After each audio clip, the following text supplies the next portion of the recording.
માનતા હોય કે હું કંઈ કરું છું ને હું કંઈ આપું છું, તે આપણી અજ્ઞાનતા છે. જો એક દ્રષ્ટાંત આપું કે એક રાજા હતા અને એ રાજાને ઘણા વર્ષો થઈ ગયા, કોઈ સંતાન નથી. વિચાર કર્યો કે આ આખું આટલું મોટું રાજ્ય સિંહાસન કોને સોંપવું. પછી ખબર પડી કે એક ગામમાં કોઈ ગરીબ માણસ રહે છે, એનું બાળક છે અને એને પૈસા આપીને લઈ લે. તેવું કર્યું, પૈસા આપી બાળકને લઈ લીધો. રાજગાદી માટે વિચાર કર્યો કે હવે આ બાળકને રાજા બનાવીશું. હવે રાજાનું મન ખચવાય છે.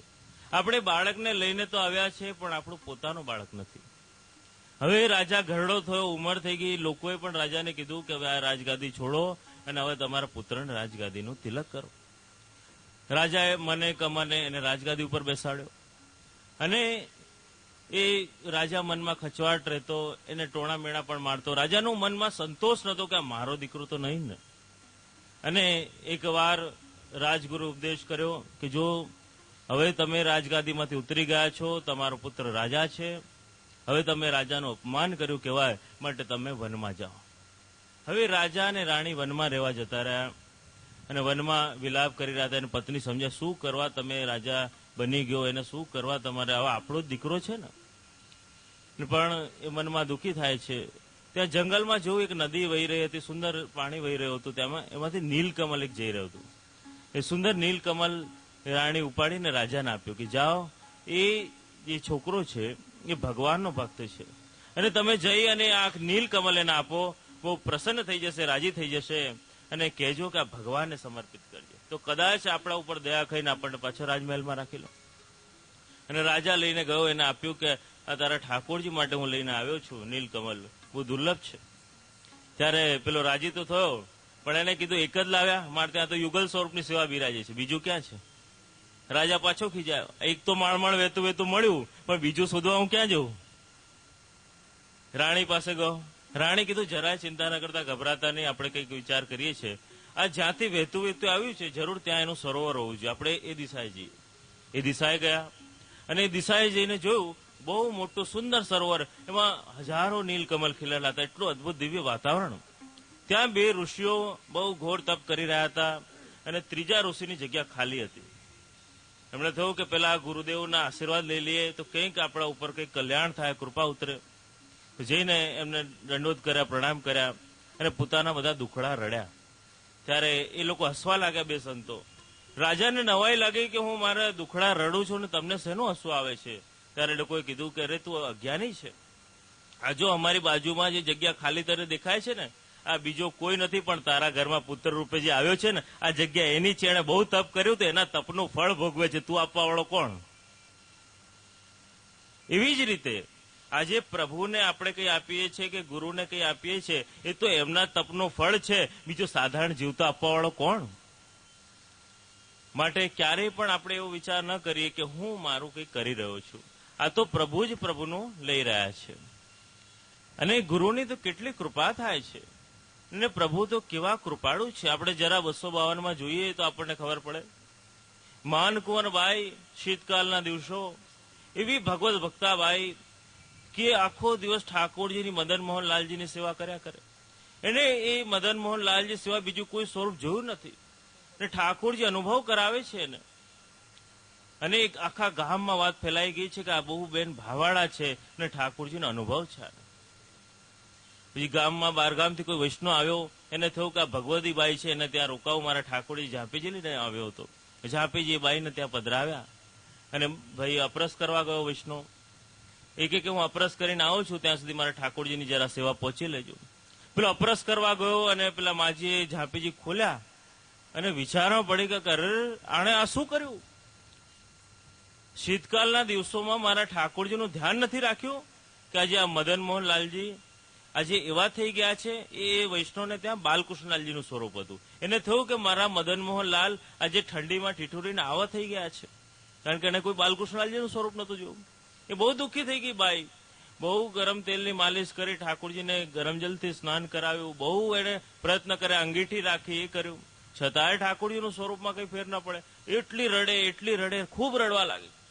ઠાકોરજીથી એનો વિરતાપ સહન નથી થયો અને ઠાકોરજી બાલકૃષ્ણલાલમાંથી મદન મોહનલાલજીનું સ્વરૂપ ધારણ કરી લીધું છે.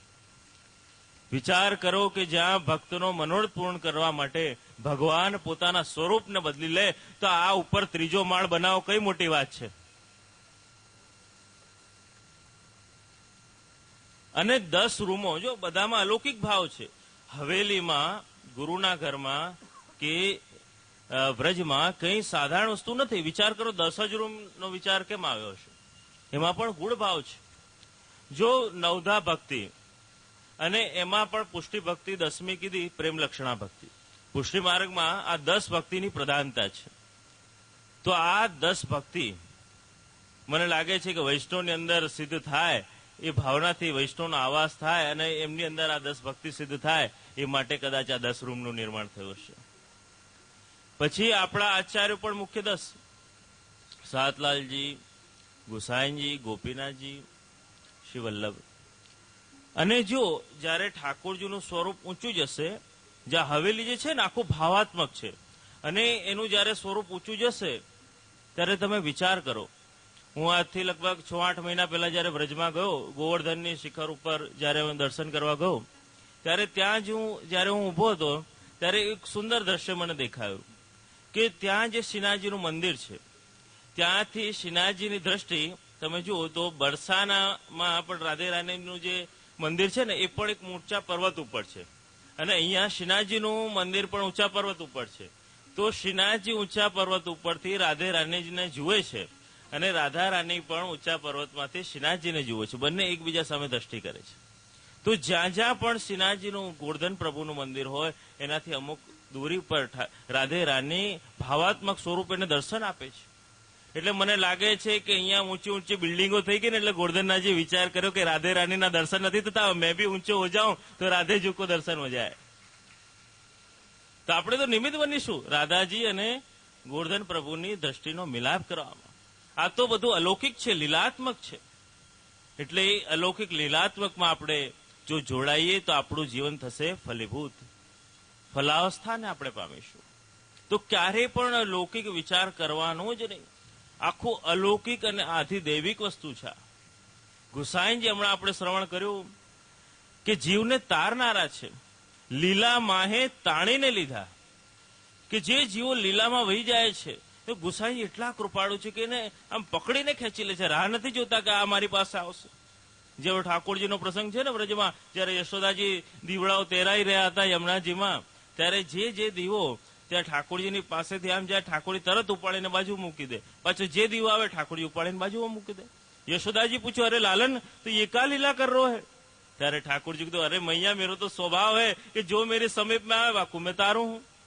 તો ગુસાઈજીનો એવો સ્વભાવ છે કે જે એમની સમીપમાં આવે છે, જે બ્રહ્મસંબંધી જીવ છે એ બધાને લીલામાંથી તાણી લે છે, ખેંચી લે છે. પછી ભલે ને જીવ કેટલો સંસારમાં ન ફરતો હોય, પણ એ વાતની ખાતરી છે કે લીલામાંથી ઉગારશે ગુસાઈજી.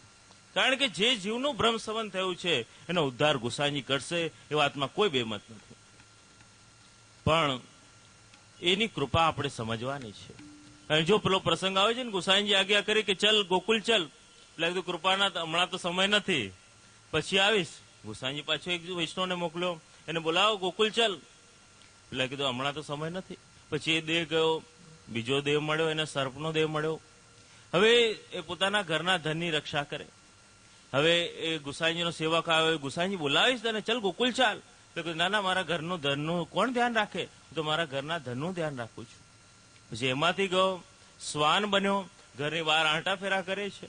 ત્યારે ગુસાઈજીનો સેવક આવ્યો, અરે ચલ ગુસાઈજી તો કો બુલા રહે હે, ચલ ગોકુલ ચલ. ના ના ના, હજી તો મારે કેટલું કામ છે, ઘરમાં નવી નવી વહુ આવી છે, ઘરના બારણા ખુલ્લા રાખીને જતી રહે છે, ઘરનું ધ્યાન કોણ રાખે? હમણાં હું નહીં આવી શકું. એમાંથી ગયો, ઘરની બહાર જે નાલી વહેતી હતી એમાં કીડો થયો. ગુસાઈજી એટલા કૃપાળુ છે, પરમ કૃપાળુ છે કે જીવને તારવાની જવાબદારી પોતે લઈ લીધી છે. ગુસાઈજી કીધું, હવે એને પૂછતો નહીં, આ ડબ્બી લઈને જા અને એમાં એને રાખ અને મારી પાસે લઈ જાઓ. એને એ જીવને ઉપાડ્યો, ડબ્બીમાં રાખ્યો, ગુસાઈજીને સન્મુખ કર્યો, અને ગુસાઈજી એમાંથી એને કાઢીને યમુનાજીમાં પધરાઈને સીધો એનો ઉદ્ધાર કરી દીધો.